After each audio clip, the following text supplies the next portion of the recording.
नमस्कार। कृषि से जुड़ी महत्वपूर्ण जानकारी लेकर किसानों के द्वार हम लाए हैं पूसा समाचार। पूसा समाचार के इस अंक में मैं डॉक्टर सीमा सांगवान, वैज्ञानिक सूक्ष्म जीव विज्ञान, एवं मैं डॉक्टर गिरिजेश सिंह मेहरा, वैज्ञानिक कृषि प्रसार पूसा संस्थान की ओर से आप सभी दर्शकों का हार्दिक स्वागत करते हैं। आज हम दर्शकों को गेहूं एवं ग्रीष्मकालीन सब्जियों की समसामयिक क्रियाओं की जानकारी देंगे। साथ ही साझा करेंगे एक प्रगतिशील किसान की उन्नत तकनीक अपनाकर आय वृद्धि की एक सफल कहानी। पूसा समाचार के माध्यम से विभिन्न प्रदेशों से किसान लगातार अपनी समस्याएं हमारे व्हाट्सएप नंबर 9560297502 पर भेज रहे हैं, जिसका समाधान हम हमारे पूसा व्हाट्सएप सलाह सेगमेंट के द्वारा आपसे साझा करेंगे और अंत में देंगे मौसम की खबर। हमारे लिए बहुत उत्साह एवं हर्ष का विषय है कि पूसा समाचार अब 2 अन्य प्रमुख प्रादेशिक भाषा तेलुगु एवं कन्नड़ में भी प्रसारित किए जा रहे हैं। आप सभी दर्शकों से अनुरोध है कि इन प्रादेशिक अंकों का भी लाभ उठाएं। समय पर बोई गई गेहूं की फसल अभी लगभग पकने की स्थिति में है तथा पछेती बोई गई फसल दाना भरने की अवस्था में है। अच्छी उपज लेने हेतु इस समय कौन कौन सी सस्य क्रियाएं महत्वपूर्ण हैं, इसकी विस्तृत जानकारी दे रहे हैं गेहूं विशेषज्ञ डॉक्टर जेपी टंडन। प्राय देखा गया है कि जब फसल जो है दाना भरने की अवस्था में आती है, जैसे कि ये नवंबर के शुरू में जो लगी हुई फसल है उसमें दाना भर रहा है, और जो दिसंबर में आके लगी है, नवंबर के आखिर में लगी है, उसमें जो है वो अभी जो है बालियां निकल रही हैं या बालियों में एंथीसिस हो रहा है, दाना बनना शुरू होने वाला है। तो ये क्रिटिकल बड़ी स्टेज होती है। जब दाना भर रहा होता है तो उस वक़्त सिंचाई करना बहुत आवश्यक होता है। इसमें ये ख्याल रखें कि सिंचाई जब आप करें उस वक़्त हवा तेज़ नहीं होनी चाहिए। प्रायः शाम को हवा जो है उसकी गति कम होती है, दिन में हवा की गति ज़्यादा होती है।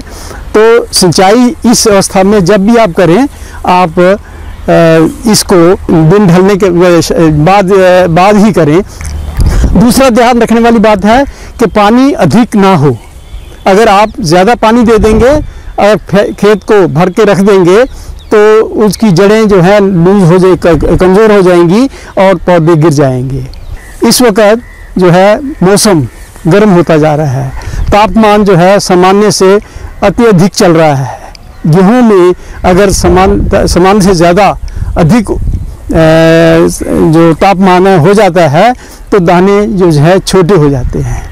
इसके लिए भी ये आवश्यक है कि सिंचाई अगर आप देंगे तो इससे तापमान भी कम होगा और उसकी कमी नहीं आएगी, दाने जो हैं आपके अच्छे बनेंगे।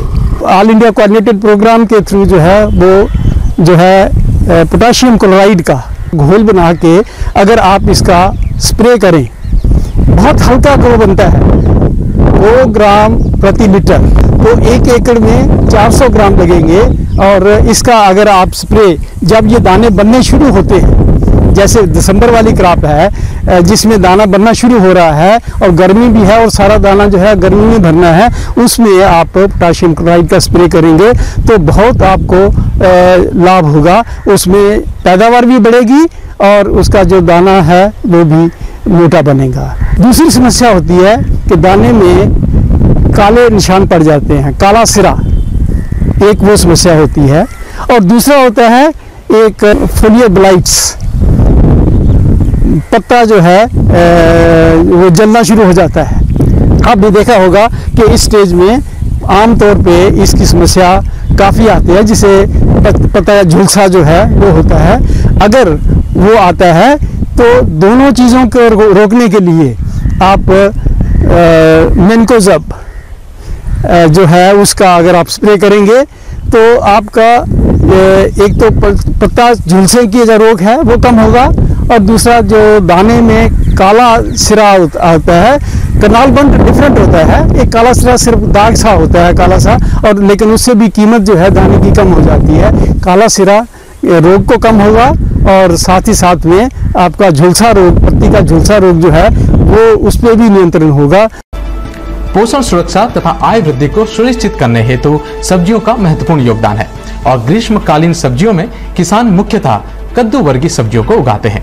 इन सब्जियों में अच्छी उपज लेने हेतु किन समसामयिक क्रियाओं का ध्यान रखना चाहिए, इसकी विस्तृत जानकारी दे रहे हैं पूसा संस्थान के विशेषज्ञ डॉक्टर BS तोमर। ग्रीष्मकालीन बेलदार सब्जियों की बुआई किसान भाई जो कर चुके हैं और उनकी फसल अब 4 पत्तों से या 6 पत्ते की अवस्था में है, तो इस अवस्था में ध्यान रखना है कि आपकी फसल में लालड़ी या कटवर्म कीड़े का प्रकोप ना हो। और यह कीड़ा चमकदार लाल रंग का होता है और इसका नुकसान करने का जो तरीका है वो पत्ती के किनारों से आरंभ करता है और फिर अंदर की तरफ को पत्ती को चाटता चला जाता है। इस प्रकार से पत्ती जहाँ पे इसका आक्रमण होता है वहाँ से सूख जाती है। यह कीड़ा प्रातःकाल में 7 बजे से लेकर के 9 से 11 बजे के बीच तक अत्यधिक सक्रिय रहता है और दोपहर बाद 3 बजे से 5 बजे के बीच में फिर सक्रिय होकर के पत्ती को नुकसान पहुंचाता है।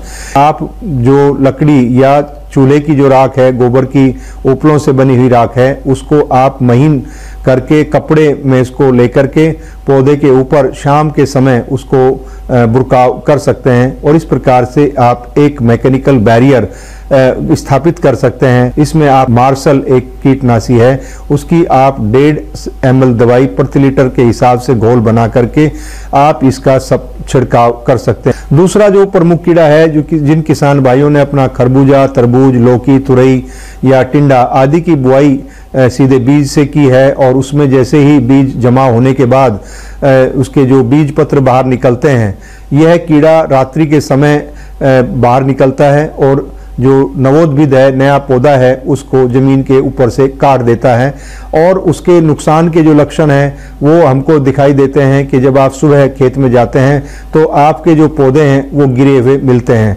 तो ये कटवर्म का नुकसान है। आप या तो लिंडेन डस्ट है या मिथाइल डस्ट है, आप उसका का बुरकाव जड़ क्षेत्र में कर सकते हैं। कई बार ये भी देखा गया है कि बेलदार सब्जी फसलों में जब हमारी जो प्रमुख फसलें हैं जैसे गेहूं है, सरसों है या और दलहनी फसलें हैं वो पकने की तरफ जाती हैं तो बहुत सारे कीड़ों का जो शिफ्टिंग है वो इन पत्तियोंदार सब्जियों पे या बेलदार सब्जियों पे हो जाता है।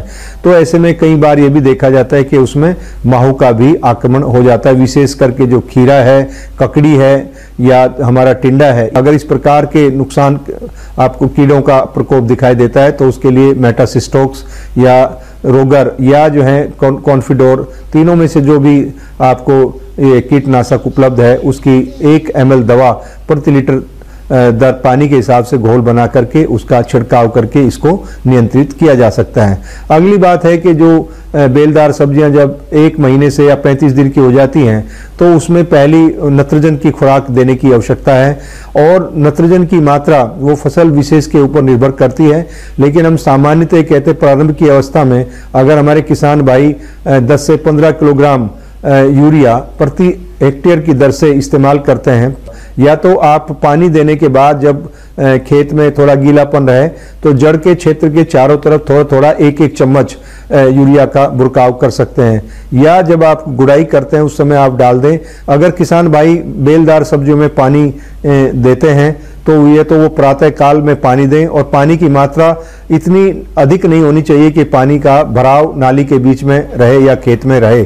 खेत गीला रहे लेकिन उसमें खेत में जल भराव नहीं होना चाहिए। या पानी आप शाम के समय दें जब सूर्य की गर्मी कम हो जाती है तो 5 बजे के बाद आप पानी दें, पानी की मात्रा हल्की रहे। आप उसमें निराई गुड़ाई करके खरपतवार रहित रखें, खरपतवारों को ना उगने दें क्योंकि खरपतवार हमारी जो है मुख्य फसल के साथ प्रतिस्पर्धा करते हैं, नमी के लिए, उर्वर पोषण तत्वों के लिए और आश्रय देते हैं नुकसान करने वाले कीड़ों को। इस प्रकार से अगर हमारे किसान भाई इन बातों का ध्यान रखते हैं, अच्छी आमदनी की उनसे अपेक्षा की जा सकती है।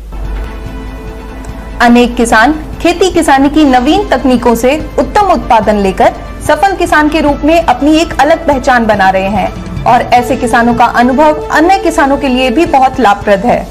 ऐसे ही एक प्रगतिशील किसान हैं श्री सुखजीत सिंह जी, जो पूसा संस्थान द्वारा अध्येता किसान पुरस्कार से भी सम्मानित हैं। ये आज हमें उन्नत बीज उत्पादन से आय वृद्धि की अपनी सफलता गाथा बता रहे हैं। सत श्री अकाल, मेरा नाम सुखजीत सिंह, मेरा पिंड कंकवाल भंगुआ, डिस्ट्रिक्ट संगरूर, पंजाब का रहने वाला हूँ। मैं पहली बार 2012-13 में जहां IRI मेले में आया था। उस टाइम मैं मेले में काफ़ी सारी कंपनियां देख के, काफ़ी सारे प्रोडक्ट देख के उसके बाद अपने आप को बदलना चाहा। IRI की नई वैरायटी को अडॉप्ट किया, इनको अपने खेत में लगाया, एजा सीड लगाया, जैसे HD 3080, CSR W18, HD 3226 और इसके साथ पुरानी वैरायटीज है HD 3059। इसी तरह पैडी के अंदर पूषा 44, PV 11 की नई वैरायटी, PV 1509, PV 1718। तो जैसे हम हमारे पहले खेत के अंदर 42-43 हज़ार का पर गेहूं का पर एकड़ रहता था, वो अभी हमको करीब 50,000 के आसपास आने लग गया और इसका सीड सेल करके हमको और भी प्रॉफिट होने लग गया। तो इसके साथ मैं जहां IRI में आना लगा और जहां से एक हमने टिश्यू कल्चर का ट्रेनिंग लिया और वाटर टेक्नोलॉजी डिपार्टमेंट में भी एक वाटर टेक्नोलॉजी का ट्रेनिंग लिया। तो ये ट्रेनिंग लेने से भी मेरे को जैसे पानी को कैसे बचाना है, तो जैसे हम अपनी क्रॉप के अंदर ज़्यादा पानी डाल देते थे और हम उसी हिसाब से थोड़ा कम पानी डालने लगे। इसके साथ मैं जो अपने सीड टेक्नोलॉजी के सेमिनार थे वो अटेंड करने लगा। तो ये सारा करने के बाद मैं ज़्यादातर IRI में आने लगा, जहाँ पे काम करके मेरे को सबसे ज़्यादा सेटिस्फेक्शन होती थी। तो जहाँ की वैरायटीज रिजल्ट भी सबसे ज़्यादा देती थी।